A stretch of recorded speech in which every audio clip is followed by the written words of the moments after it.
ශ්‍රී ලංකාවේ විධිමත්ම දේශපාලන විද්‍යා YouTube චැනලය Political Science with හේමප්‍රිය. දැන්ම සබ්ස්ක්‍රයිබ් කර එකතු වෙන්න. අයිබන්දුවේ පුතේ ඔන්න අපි 78 දෙවෙනි ජනරජ අනුක්‍රම ව්‍යවස්ථාවත් සමගාමීව සාකච්ඡා කරන සංශෝධන ටික මේ YouTube channel එකේ අතිශය වටිනම තියෙන වීඩියෝස් ටිකක් ඔයගලන්ට මේ ඒ සංශෝධන අතර තියෙන එක සංශෝධනයක් සහ මේ වෙද්දි තියෙන අවසන් සංශෝධනය පිළිබඳ සාකච්ඡාවකට තමයි අපි එන්නේ. ඒ තමයි 21 වෙනි ව්‍යවස්ථා සංශෝධනය නේ. 21 වෙනි ව්‍යවස්ථා සංශෝධනය කියන්නේ ශ්‍රී ලංකාව ජන අරගලයකින් පස්සේ එහෙම ගෙනාපු සංශෝධනයක් නේ. හරි වර්ෂ 2022 දී පාර්ලිමේන්තුවේ සම්මත වෙන්නේ. 17 2001 දී 18 2010 දී 19 2015 දී 20 2020 දී 22 වෙනි 21 වෙනි සංශෝධනය 2022 දී. හරි ඔබ මතක තියාගන්න දැන් 17න් ජනාධිපති ධූරයේ බලය අඩු කරානේ. 18න් ජනාධිපති ධූරයේ බලය වැඩි කරා. 19න් ජනාධිපති ධූරයේ බලය අඩු කළා. 20න් ජනාධිපති ධූරයේ බලය වැඩි කරා. 21න් ජනාධිපති ධූරයේ බලය නැවත වතාවක් අඩු කරනවා. ඔබ මතක තියාගන්න මේ සංශෝධන පහටම එකිනෙකට පරස්පර සංශෝධන පහටම අත උස්සපු മന്ത്രിවරු ශ්‍රී ලංකා ප්‍රජාතාන්ත්‍රික සමාජවාදී ජනරජයේ පාර්ලිමේන්තුවේ හිටියා. හරිද? ඔන්න ඕක තමයි ප්‍රශ්නේ. හරි. දැන් අපි යමු වැඩේට. 21 වෙනි සංශෝධනය. ඔබ දන්නවා අපි මේක පැමිණීමේ පසුබිම චුට්ටක් කතා කරමු. අපි මීට පෙර වීඩියෝස් වලදී කතා කරා 17 18 මුල් ව්‍යවස්ථාව මේ ටික ඔක්කොම කතා කරන්නේ.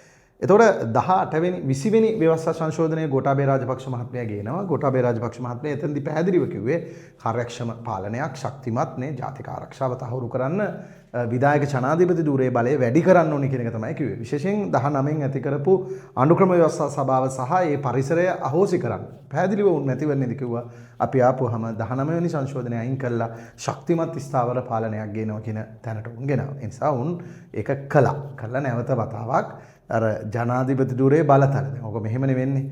ජේ.ආර්. ජයවර්ධන මහත්මයාගේ ව්‍යවස්ථාව යටතේ ජනාධිපති ධූරයේ බලතල මේ මට්ටමට තියෙනවා නම් 19න් මොකද කරන්නේ? 17න් මෙහෙම අඩු කරනවා. ආයි 18න් මෙහෙම බලය මෙහෙම වැඩි කරලා මෙතනට කියනවා. මෙතනටත් ගෙනල්ලා එතන චුට්ටයි එහාට ගියා.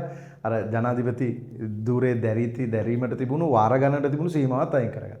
නැවත වතාවක් 19න් ආයි පල්ලෙහාට ගෙනාවා. ආයි 20න් මෙහෙම උඩට ගෙනාවා. ඒ කියන්නේ මෙහෙම උඩ යට මාරු වීමක් තමයි සිද්ධ වෙන්නේ. ඊට පස්සේ 21 වෙනි සංශෝධනය 20 වෙනි සංශෝධනයේ ක්‍රියාත්මක වෙද්දී ඔබ දැක්කා එක පැත්තකින් රටේ ආර්ථික විශේෂයෙන් කොවිඩ් වසංගතයක් ආවා, ආර්ථික අර්බුදයක් ආවා, විදේශ සංචිත නැති වෙලා ගියා, තෙල් පෝලිං, ගෑස් පෝලිං මේවා එන්න පටන් ගත්තා.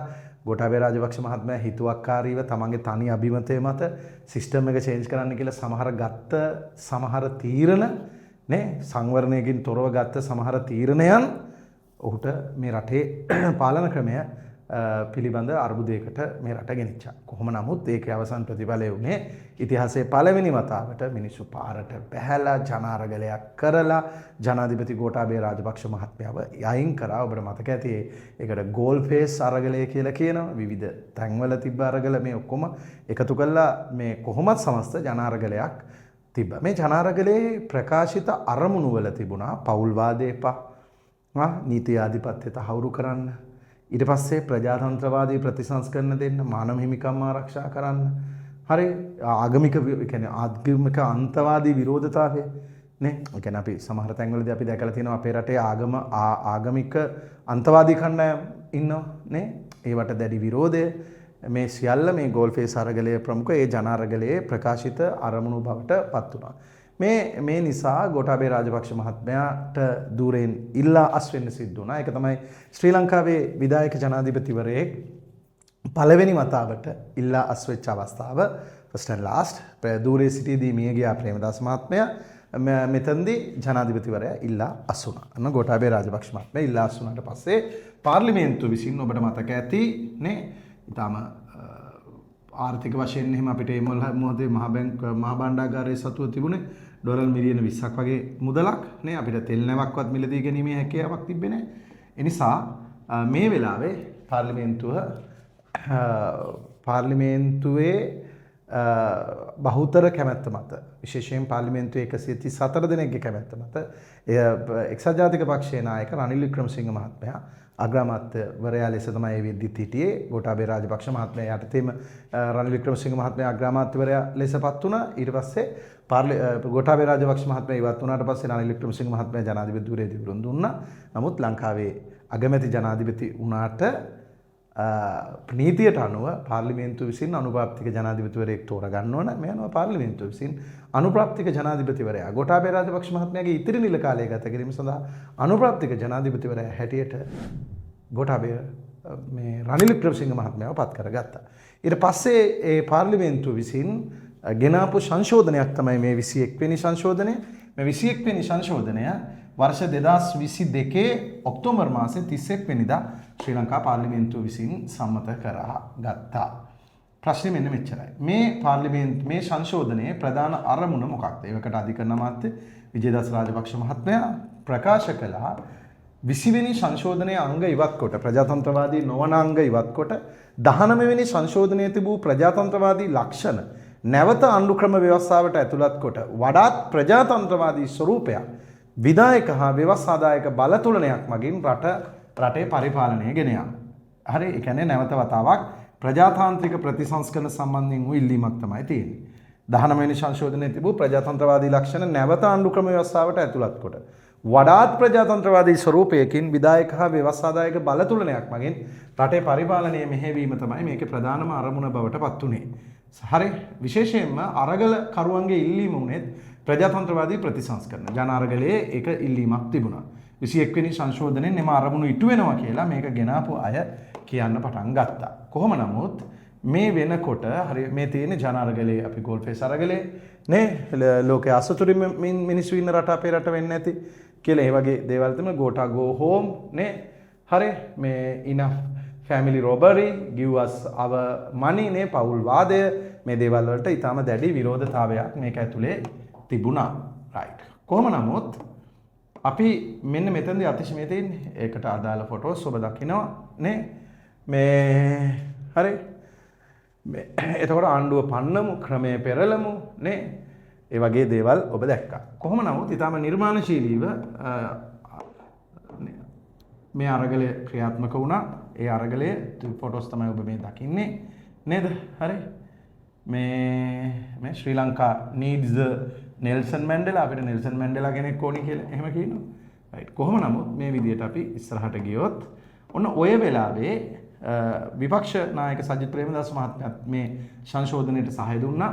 සහාය දෙන්නේ ආණ්ඩුවට නෙමෙයි රට බේරගන්න. මෙම සංශෝධනයෙන් රටට ආධාර ලබා ගැනීම එක් පුරුකක් වෙනවා කියලා ඔහු ප්‍රකාශ කළා. නමුත් මෙතනදී සුවිශේෂී දෙයක් සිද්ධ වෙනවා. ඒක අපි තේරුම් ගන්න ඕනේ. ඒ තමයි වර්තමාන ජනාධිපති අනුර කුමාර දිසානායක මහත්මයා මේ වීඩියෝ එක අපි කරන මොහොතේ රටේ ජනාධිපතිවරයා ලෙස ඉන්නේ අනුර කුමාර දිසානායක මහත්මයා ආණ්ඩුවකට එන മന്ത്രിවරයෙක් හෝ නව පක්ෂයකින් එකතු වෙනවා නම් ජාතික ආණ්ඩුව යන නාමකරණය දීලා ඇමතිවරු පැටව ගහනවා. අපි කියන්නේ ඇමති දුර 25යි නියෝජ්‍ය ඇමති දුර 25යි. ඔබට මතකද 17 වෙනි සංශෝධනයේදී පක්ෂ දෙකක් එකට එකතු වෙලා හදලා ජාතික ආණ්ඩුවක් හදන වෙලාවක ඇමති දුර සංඛ්‍යාව 30 අභිබවන්න පුළුවන්. මේ විවේචනයේ එදා එතුමා ගෙනාවා. ඒ සාධනීය විවේචන පාර්ලිමේන්තුව තුලදී ඉදිරිපත් කරනු ලැබුවා. රයිට්. කොහොම නමුත් හොඳ මෙන්න මේ කාරණේ මතක තියාගන්න. ඇත්තටම මේ එදා සම්මත වෙච්ච මේ සංශෝධනය මතක තියාගත යුතු කාරණේ තමයි ඒක මේ අපි සලකන්නේ 21 වෙනි සංශෝධනය හැටියට නෙමෙයි. අපි 21 වෙනි සංශෝධනය 21 වෙනි සංශෝධනයේ ලෙස තමයි අපි මේක සලකන්නේ. දැන් අපි කියන්නේ 21 වෙනි සංශෝධනය කියලා. නමුත් ඇත්තටම ඔය දැන් ඇවිල්ලා සම්මත වෙලා තියෙන 22 වෙනි සංශෝධනය. ඒතර 21 මොකක්ද උනේ? ඇයි මේකට 21 කියන්නේ?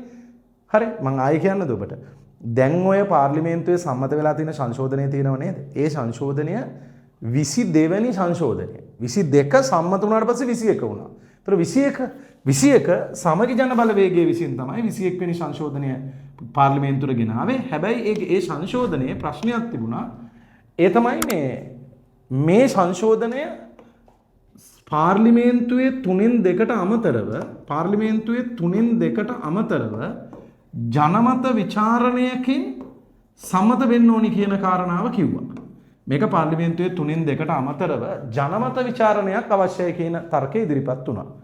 පාර්ලිමේන්තුවේ 3න් 2කට අමතරව ජනමත විචාරණය. ඒ නිසා ඒ සංශෝධනය යට ගියා. මොකද ජනමත විචාරණ තියෙන්න බෑ එක පැත්තකින්. සල්ලිත් නෑ. අනිත් එක එහෙම තියන්නේ නැතුව සංශෝධනය කරන්න පුළුවන් විධිවිධාන තියෙන්න පුළුවන්. හරි.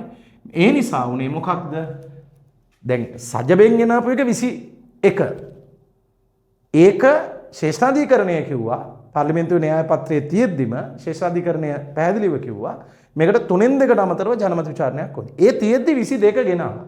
22 ගෙනහලා 22 පාර්ලිමේන්තුවේ සම්මත කරගත්තා. ඒකට 3න් 2ක් අවශ්‍ය වුණේ මේ ජනමත විචාරණයක් ඕනේ නැහැ. ඒතර 22 තමයි සම්මත වුණාට පස්සේ ඉබේ මේක 21 වෙනි සංශෝධනය බවට පත් වෙනවා. මොකද අර සංශෝධනය අයින් වෙලා යනවා.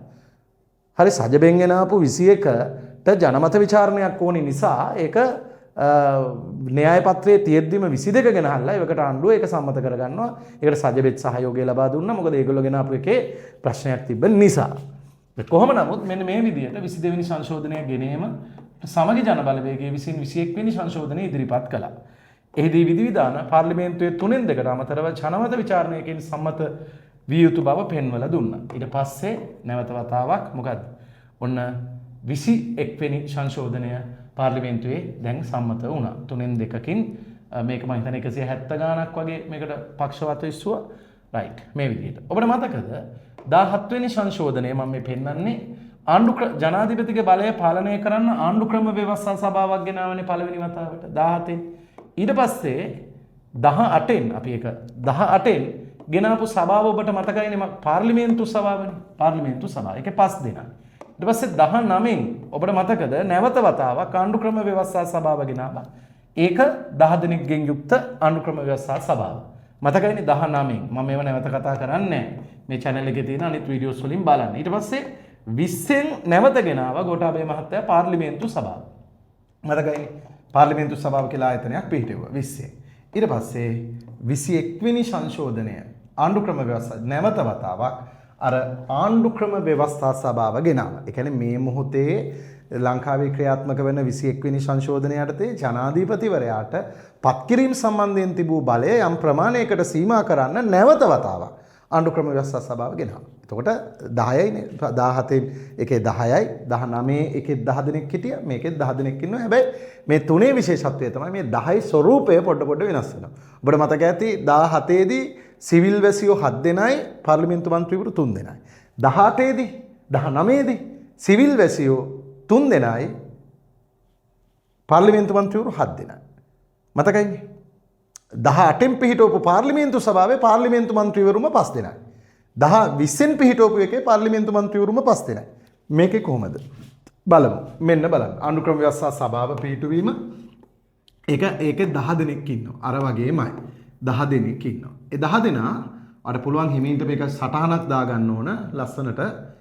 ආණ්ඩුවේ මන්ත්‍රීවරුන්ගේ නාම යෝජනා මත පත් කරන මන්ත්‍රීවරු එක්කෙනෙක් මේකේ ඉන්නවා. ආණ්ඩුවේ මන්ත්‍රීවරුන්ගේ අපි මෙහෙම ගමුකෝ. මෙතනින් ගමු. මෙන්න එක. අනිවාර්යයෙන්ම අර 3 දෙනා ඉන්නවා. කවුද? අග්‍රාමාත්‍යවරයයි, කතානායකවරයයි, විපක්ෂ නායකවරයයි. මේගොල්ලෝ හිටියනේ අර සියලුම සභාවල. 17 වෙනි සංශෝධනයේ පිහිටවපු සභාවෙත් හිටියා, 18ත් හිටියා, 19ත් හිටියා, 20ත් හිටියා, දැන් 21ත් ඉන්නවා. කතානායක තමයි මේ හැම එකකම සභාපති ධූරය දරන්නේ. හරි? ඒතර කතානායකවරයා, විපක්ෂ නායකවරයා, අග්‍රාමාත්‍යවරයා. ඊට පස්සේ ඉන්නවා ඔන්න දැන් මෙතන 3 දෙනයි. මේක 3 දෙනයි. ජනාධිපති විසින් පත් කරන පාර්ලිමේන්තු මන්ත්‍රීවරයෙකු ඉන්නවා. ඔන්න පාර්ලිමේන්තු මන්ත්‍රීවරයෙකු. දැන් මේ 4 දෙනාම පාර්ලිමේන්තු මන්ත්‍රීවරුනේ. හරි? මත අග්‍රාමාත්‍යවරයා, කතානායකවරයා, විපක්ෂ ඔක්කොම පාර්ලිමේන්තුවේ ඉන්නවා. ඊට පස්සේ තව කවුද ඉන්නේ? අපි බලමුද? ආණ්ඩුවේ මන්ත්‍රීවරුන්ගේ නාම යෝජනා මත පත් කරන මන්ත්‍රීවරු එක්කෙනෙක් ඉන්නවා. ආණ්ඩුවේ මන්ත්‍රීවරුන්ගේ නාම යෝජනා මත පත් කරන එයත් පාර්ලිමේන්තු මන්ත්‍රීවරයෙක්. එහෙනම් ආණ්ඩුව දැන් මේ මොහොතේ තියෙන NPP ආණ්ඩුව. ඒගොල්ලන්ගේ මන්ත්‍රීවරුන්ගේ කැමැත්තෙන් එක්කෙනෙක්ව නම් කරන්න ඕනේ. එයා පාර්ලිමේන්තු මන්ත්‍රීවරයෙක් වෙන්න ඕනේ. ඒතර 1 2 3 4 5 දෙනෙක්ම පාර්ලිමේන්තු මන්ත්‍රීවරු. විරුද්ධ පක්ෂ නායකයා මේ වීඩියෝ එක කරනකොට විරුද්ධ පක්ෂ නායකයා ලෙස ඉන්නේ සජිත් ප්‍රේමදාස මහත්මයා. විරුද්ධ පක්ෂ නායකයාගේ පක්ෂය කියන්නේ සජබෙන් නම් කරන එක්කෙනෙක් ඉන්න ඕන. හරි එයාත් පාර්ලිමේන්තු මන්ත්‍රීවරයෙක් වෙන්න ඕන. ඒතර 3යි 4යි 6යි 3යි 4යි 5යි 6 දෙනෙක්ම පාර්ලිමේන්තු මන්ත්‍රීවරු. ඊළඟ බලන්න අගමැති සහ විරුද්ධ පක්ෂ නායකයාගේ එකඟතාවය මත. ඒ කියන්නේ මේ මොහොතේ ඉන්නේ අගමැති හරිනි අමරසූරිය මහත්මිය, විරුද්ධ පක්ෂ නායකයා ඉන්නේ සජිත් ප්‍රේමදාස මහත්මයා. ඒ දෙන්නගේ එකඟතාවය මත කතානායක කතානායක නාම යෝජනා කරන 3 දෙනෙක් ඉන්නවා. ඒ දෙනාගේ එකඟතාවය මත කතානායක තුනා යෝජනා කරන 3 දෙනෙක්. ඔන්න ඔය 3 දෙනා සිවිල් වැසියෝ 3 දෙනෙක් වෙන්න පුළුවන්. ඊළඟට බලන්න 3 දෙනෙක්. ආණ්ඩුව හා විරුද්ධ පක්ෂ නායක අයත් නොවන. දැන් ආණ්ඩුව සජබේ තියෙන්නේ විරුද්ධ පක්ෂ නායක අයත් නොවන ආණ්ඩුව සහ විරුද්ධ පක්ෂ නායක අයත් නොවන පාර්ලිමේන්තුවේ සෙසු පක්ෂවල එකඟතාවය. පාර්ලිමේන්තුවේ කියන්නේ ජාතික ජන බලවේගයේ සජබේයි නැතුව පාර්ලිමේන්තුවේ අනිත් පක්ෂ ඔක්කොම. මත ජනාධිපතිවරයා පත් කරන එක മന്ത്രിවරයෙක් ඉන්නවා. දැන් ඔයා හොඳට බලන්න මෙතන 3 දෙනා පාර්ලිමේන්තු മന്ത്രിවරු, මෙතන එක්කෙනා පාර්ලිමේන්තු മന്ത്രിවරයෙක්, මෙයා පාර්ලිමේන්තු മന്ത്രിවරයෙක්, ඊට උඩින් ආණ්ඩුවෙන් නම් කරන එක්කෙනා පාර්ලිමේන්තු മന്ത്രിවරයෙක්. ඒතර 3යි 4යි 6යි 7යි මේකෙත් පාර්ලිමේන්තු മന്ത്രിවරු 7 දෙනායි, සිවිල් වැසියෝ 3 දෙනායි. මෙන්න මේ 3 දෙනා සිවිල් වැසියෝ 3 දෙනෙක් ලෙස පත් කිරීමේ හැකියාව ජනාධිපතිවරයාට තියෙනවා. හොඳ මේ පත් කිරීමේ හැකියාව තියෙනවා. නාම යෝජනා කරන 3 දෙනෙක්.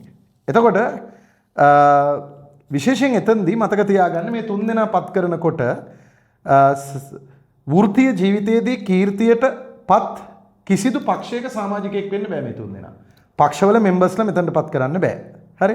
දින 14ක් ඇතුළත මේ පත්වීම සිද්ධ කරන්න ඕන. ඒ කියන්නේ නම් අදාළ නාම යෝජනා කරන දිනේ සිට දින 14ක් ඇතුළත. මේ සභාව රැස් වෙන්නේ කතානායකතුමාගේ මූලිකත්වයෙන්. පාර්ලිමේන්තුව විසිරුවා හැරියද මීළඟ සභාව පත් වෙන තුරු තියෙනවා. මෙන්න මේ අයගේ නිල කාලය අවුරුදු 3යි. අනිත් අයගේ නිල කාලය කොහොමත් මේ සිවිලියන්ස්ලා 3 දෙනාගේ නිල කාලය අවුරුදු 3යි. ඊට පස්සේ මෙම සභාවට නිල බලයෙන් පත්වන සමාජිකයින් සහ නිල බලයෙන් මෙන්න මේ 3 දෙනා පත් වෙන්නේ. නිල බලයෙන් පත් වෙන්නේ මෙන්න මේ 3 දෙනා. නිල බලයෙන් පත්වන සමාජිකයින් 3 දෙනා හැර සමාජිකයින් පාර්ලිමේන්තුවේ නොපැමිණි මන්ත්‍රීන් ඇතුළු බහුතරය අනුමැතිය මත සම්මත කරන යෝජනාවකට අනුව ජනාධිපතිට ඉවත් කරන්න පුළුවන්. මේ අනිත් අය ඉවත් කරන්න පුළුවන්. නිල බලයෙන් පත්වන 3 දෙනා හැර. හරි? ජනාධිපතිට ඉවත් කරන්න පුළුවන්. බහුතරයක්. ඒ කියන්නේ 113ක කැමැත්තෙන්. හරි? මේට නිල බලයෙන් පත්වන සමාජිකයින් හැර අනෙක් අයට යලිත් වතාවක් මෙම සභාවට පත් වෙනවා. ඒ කියන්නේ අනිත් 7 දෙනාට ආයෙ පත් වෙන්න බෑ. පත් වුණොත් ජීවිතේට එක වතාවයි පත් වෙන්නේ. පැහැදිලිද? රයිට්. එහෙනම් ඔබ දන්නවා දැන් මේ සභාව ටිකක් වෙනස්. ඒ කියන්නේ අර 10 දෙනෙක් ඉන්නවා තමයි. හැබැයි 17න් ගෙන ආපු එකට වඩා 19න් ගෙන ආපු එකට වඩා මේකේ ස්වරූපයේ යම් වෙනසක් තියෙනවා. පැහැදිලිද? ඒක හොඳට මතක තියාගන්න. ඒ කියන්නේ ඔබ අනිවාර්යයෙන්ම මේ සභාව පිළිබඳ ඔබට අවබෝධයක් තියෙන්නට ඕන. හරි? 21 වෙනි ව්‍යවස්ථා සංශෝධනය. මේක තමයි දැන් ඔබ ජීවත් වෙන මේ වීඩියෝ එක කරන මොහොතේ මේ රටේ ක්‍රියාත්මක වෙන්නේ. විශේෂයෙන් පහුගිය කාලවකවානුවේදී ජනාධිපතිතුමා වර්තමාන ජනාධිපති අනුර කුමාර දිසානායක මහත්මයා විගණකාධිපති ධූරය සම්බන්ධයෙන් කරන පත්කිරීමක් අනුක්‍රම ව්‍යවස්ථා සභාව ප්‍රතික්ෂේප කළා. මතක තියාගන්න. ඕන විදිහට පත් කරන්න බෑ. රයිට්. දැන් අපි බලමු මේකේ කාර්යය. ඔයා හොඳටම දන්න ඕනේ මේකේ කාර්යය. මොකද්ද මේකේ කාර්යය? ජනාධිපතිවරයාට මේ සභාවේ කාර්යය තමයි අපි මේ ටිකත් බලාගෙන යමු කාර්යයට. සභාපති කතානායකවරයා වන අතර කතානායක නොමැති විට අග්‍රාමාත්‍යවරයාද ඔහුත් නොමැති විට විපක්ෂ නායකවරයාගේ මූලිකත්වයෙන් රැස් වෙනවා. හරි. මහලේකම්වරයෙක් සිටින අතර සභාව විසින් පත් කර ගන්නවා. ඒ කියන්නේ ඒකේ ලේඛන කටයුතු කරන් නිල කාලයේ වසර 3යි සභාපතිගේ නිර්දේශ මත ලේකම් විසින් සැසිවාර කැඳවනවා. මේකේ වාර කැඳවීම සිද්ධ කරනවා. ඒක නිකන් තනතුරක්. මාස දෙකකට වතාවක්වත් මේ 10 දෙනා රැස් වෙන්න ඕනි කියලා තියෙනවා. ඊට පස්සේ රැස්වීමකට අවශ්‍ය අවම ගාන 5යි. රැස්වීමකට අවශ්‍ය අවම ගාන 5යි. අවම ගාන 5යි. ඊට පස්සේ තීරණ ගැනීමේදී හැකිතාක් ඒකමතිකව ගන්න ඕන. මේක හැකිතාක් ඒකමතිකව ගන්න උත්සාහ කරන්න ඕන කියලා තියෙනවා. ඒ කියන්නේ පුළුවන් තරම් රයිට් එකඟතාවය. සභාවේ තීරණයක් සම්මත වීමට නම් පැමිණි සිටින සමාජිකයින් 5 දෙනෙකුගේ අනුමැතිය අවශ්‍යයි. ඒ කියන්නේ 5 දෙනෙක්ගෙන් මේ සභාවේ තීරණයක් ගැනීමේ හැකියාවක් තියෙනවා කියන එක තමයි මේකෙන් කියවෙන්නේ. 5 දෙනෙක්ගෙන් තීරණයක් ගන්න පුළුවන් අනුක්‍රම ව්‍යවස්ථා සභාව. අතිශය වැදගත්. රයිට්. මාස 3කට වතාවක් එහි කටයුතු පිළිබඳ වාර්තාවක් ජනාධිපතිවරයා වෙත හා පාර්ලිමේන්තුව වෙත යොමු කරන්න ඕන. මාස 3කට වතාවක් එහි කටයුතු පිළිබඳ වාර්තාවක් ජනාධිපතිවරයා සහ පාර්ලිමේන්තුව වෙත යොමු කරන්නට ඕන. සභාවේ වියදම් රජයේ ඒකාබද්ධ අරමුදලට වැයබරක් වෙන්න ඕන කියන කාරණේ තියෙනවා. සාමාන්‍යයෙන් ස්වාධීන ආයතන ගොඩක් වෙලාවට ඒකාබද්ධ අරමුදලෙන් තමයි ගන්නේ. මොකද්ද මේ සභාවේ කාර්යය? අපි ඊට ඉස්සෙල්ලත් කතා කරලා තියෙනවා. ව්‍යවස්ථාවේ සඳහන් තනතුරු සඳහා ජනාධිපති නිර්දේශ කරන නම් අනුමත කිරීම හෝ නොකිරීම. ව්‍යවස්ථාවේ සඳහන් තනතුරු මොනවද ඒ තනතුරු? මතකයි? ඔබට මතක නැහැ මට අමතක නැහැ. එහෙම බෑ. මොනවද? නීතිපති, විගණකාධිපති, පොලිස්පති, ඔම්බුඩ්ස්මන්, පාර්ලිමේන්තු මහලේකම්. 5යි. නීතිපති, විගණකාධිපති, පොලිස්පති, ඔම්බුඩ්ස්මන්, පාර්ලිමේන්තු මහලේකම්. ඊට පස්සේ ශ්‍රේෂ්ඨාධිකරණයේ විනිසුරුවරු, අභියාචනාධිකරණ විනිසුරුවරු, ශ්‍රේෂ්ඨ අධිකරණ සේවා කොමිෂන් සභාවේ සභාපති හැර සෙසුවයි. මෙන්න මේකයි.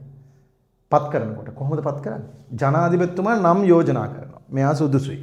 නේ නීතිපති ධූරයට හේමප්‍රිය සුදුසුයි කියලා යෝජනා කරනවා. ඊට පස්සේ මොකද කරන්නේ? හේමප්‍රිය සුදුසු නැත්නම් ආණ්ඩුක්‍රම ව්‍යවස්ථා සභාව කියනවා සුදුසු නැහැ කියලා. එච්චරයි. ඒතර ජනාධිපතිතුමාට ඒ පත් කිරීම කරන්න බෑ. සුදුසුයි කිව්වොත් විතරයි පත් කිරීම කරන්න පුළුවන්. පැහැදිලිද? රයිට්. එතකොට ව්‍යවස්ථාවේ සඳහන් කොමිෂන් සභා සඳහා වන පත් කිරීම අන්න ඔබ දන්නවා කොමිෂන් සභා කීයක් තියෙනවද? 9ක් තියෙනවා නේ. මුල්ම ව්‍යවස්ථාවේ තිබුණේ 4යි නේ. 4යි මුලින් 21 2001 17 වෙනි සංශෝධනය ගේනකොට 4යි තිබුණේ. එහෙම තමයි පාඩම් කරගන්න ලේසි. රාජ්‍ය සේවා කොමිසම, සීමා නිර්ණය කොමිෂන් සභාව, මානව හිමිකම් කොමිෂන් සභාව, එතනම 3ක් තියෙනවා. අල්ලස්ව දූෂණ විමර්ශන කොමිෂන්. 17න් 3ක් ඇති කළා අලුතෙන්. පොලිස් කොමිසම, මැතිවරණ කොමිසම, මුදල් කොමිසම. එතකොට 4යි 3යි 7යි 19න් ආයෙ දෙකක් ඇති කරනවා. මොනවද මේ දෙක? ඔබ දන්නව මොනවද? විගණන සේවා කමිෂන් එක, ප්‍රසම්පාදන කමිෂන්. ඒතර 9ක්. එතකොට දැන් කරන්නේ ජනාධිපතිතුමාට ඕන අය පත් කරන්න බෑ. ආණ්ඩුක්‍රම ව්‍යවස්ථා සභාව නම් කරන්න ඕන.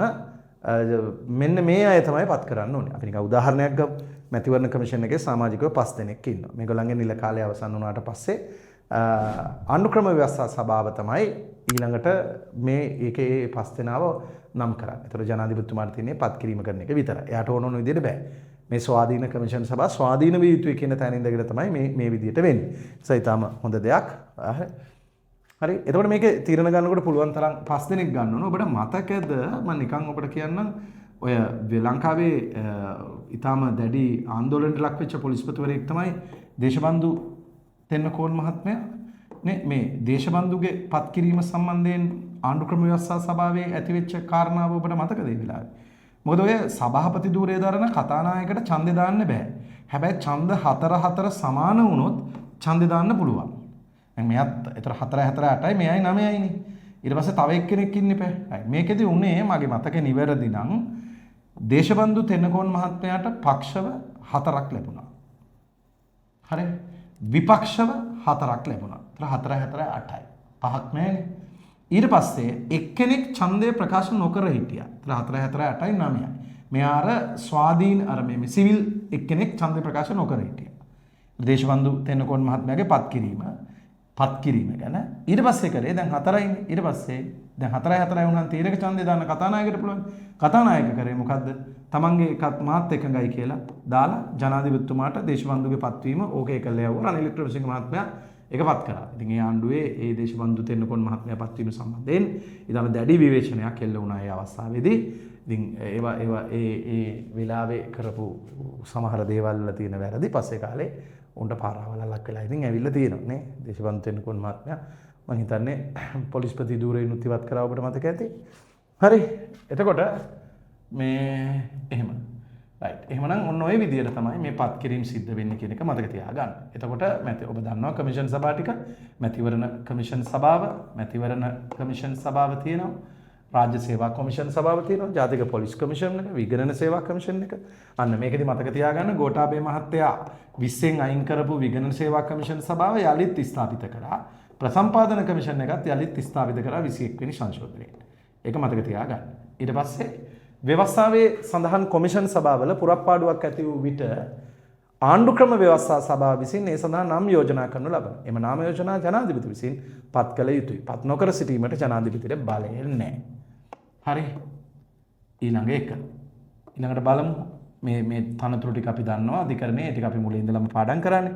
ඊට පස්සේ මෙන්න මෙතන විශේෂත්වය මේකෙදි දැන් අපේ මුල්ම ටිකේ තිබුණේ නීතිපති, විගණකාධිපති, පොලිස්පති, ඔම්බුඩ්ස්මන්, පාර්ලිමේන්තු මහලේකම්නේ. මේක යටතේ මතක තියාගන්න මහ බැංකුව අධිපතිවරයා කියන ධූරයත් මෙතනට ඇතුළත් කරා. ඒ කියන්නේ මහ බැංකුව අධිපති පත් කරද්දී ජනාධිපතිතුමාට ඕන විදියට පත් කරන්න බෑ. ආණ්ඩුක්‍රම ව්‍යවස්ථා සභාවත් එක්ක තමයි උට නම යෝජනා කළා තමයි කෙනෙක්ව පත් කරගන්න තියෙන්නේ.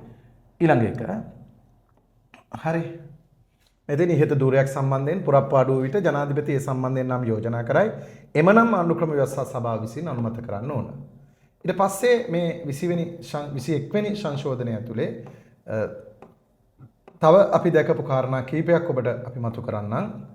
මේ මෙතන ඉඳලා ගමු. ශ්‍රේෂ්ඨාධිකරණය හා අභියාචනාධිකරණය සම්බන්ධයෙන් ආණ්ඩුක්‍රම ව්‍යවස්ථා සභාව කටයුතු කිරීමේදී අග්‍රවිනිශ්චයකාරවරයාගේ මේකත් ඉතාම හොඳ තත්වයක්. අගවිනිසුරුගේ ඒ කියන්නේ ආණ්ඩුක්‍රම ව්‍යවස්ථා සභාව කටයුතු කරනකොට අගවිනිසුරුවරයාගේ අනුමැතිය ඒ කියන්නේ අදහස් ගන්න ඕන. එන අග්‍රවිනිශ්චයකාරවරයා දැන් අපි හිතමු ශ්‍රේෂ්ඨාධිකරණයට පත් කිරීමක් කරන්න තියෙනවා කියලා. ඒ කියන්නේ අවසාන අගවිනිසුරුවරයාගේ රිපෝට් එකකුත් ගන්න ඕනේ දැන් යම් මිනිසුරුවරයෙක් සම්බන්ධයෙන් අගවිනිසුරු කිව්වොත් එයා නරකයි කියලා. එතකොට පොඩ්ඩක් ඒක සලකලා බලන්න වෙනවා. හරි අමාත්‍ය මණ්ඩලය. ඔබ දන්නවා 78 ව්‍යවස්ථාවේ ජනරජයේ පාලනයේ මෙහෙවීම සහ විධානයේ බාර අමාත්‍ය මණ්ඩලයක් ඉන්නවා. ඒ අමාත්‍ය මණ්ඩලය හැදෙන්නේ ජනාධිපතිවරයා, අගමැතිවරයා සහ සෙසු ඇමතිවරු කියන එකෙන්. දැන් ඔබට මතක ඇති 19 දී සංශෝධනයේදී ඇමතිවරු 30යි, නියෝජ්‍ය ඇමතිවරු 40යි. ඇමතිවරු නොවන ඇමතිවරු. ඒ තත්ත්වය මේකෙත් ඒ විදිහටම තිබ්බා. වෙනසක් උනේ නැහැ. ජනාධිපතිවරයා මෙන්න 21 වෙනි සංශෝධනයේ විශේෂත්වයක් තමයි ජනාධිපතිවරයා අනිවාර්යයෙන්ම ආරක්ෂක විෂය භාර අමාත්‍යවරයා බවට පත්විය යුතුයි කියලා 21 වෙනි සංශෝධනයේදී ඇතුළත් කරගනු ලැබුවා. ඊට පෙරත් සන්නද්ධ සේවාවන්ගේ අනදෙන නායකයා කියලා කිව්වට කොහෙවත් තිබුණේ නැහැ ආරක්ෂක ඇමති ධූරය අනිවාර්යෙන් ලබා යාගාව තියෙන්න ඕනි කියලා. මොකද මේකෙදී එහෙම තත්වයක් මේ සංශෝධනයේදී ඇති කරනු ලැබුවා. අමාත්‍යවරු සංඛ්‍යාව 30යි, අමාත්‍ය මණ්ඩලයේ සමාජිකයන් නොවන සංඛ්‍යාව 40යි. ඒ 40 ඇතුලේ තමයි වැඩ කරන්න සිද්ධ වෙන්නේ. පාර්ලිමේන්තුවේ විශ්වාසීය උපරිම වශයෙන් නැති മന്ത്രിවරයෙක් ලෙස අගමැතිව පත් කරා. ඒක ඉස්සර ඉඳලා තිබ්බ දෙයක්. ඊට පස්සේ ජනාධිපතිගේ අසන යර්ථය යවන ලිපියකින් ඉවත් කරන්න පුළුවන්. ඒ කියන්නේ අර 19 වෙනි සංශෝධනයේදී කිව්වනේ මේ අගමැතිව එහෙම ඉවත් කරන්න බෑ කියලා. නමුත් 20 දී ගෝඨාභය මහත්තයා ඒක අයින් කරගත්තා. ඒ අයින් කරපු තත්ත්වයම නේ අගමැතිව ලිඛිත නියෝගයකින් පහ කරන්න පුළුවන් කියන එක 21 වෙනි සංශෝධනය ඇතුළේ තියාගත්තා. ඒ කියන්නේ රනිල් වික්‍රමසිංහ මහත්තයා අගමැති වෙනකොට ඒක ලිඛිත නියෝගයකින් පහ කරන්න බෑ කියලා දාගත්තා. රනිල් වික්‍රමසිංහ මහත්තයා ජනාධිපති වෙනකොට ඒක පුළුවන් කියලා දාගත්තා. හරි. හරි. එතකොට ඊළඟට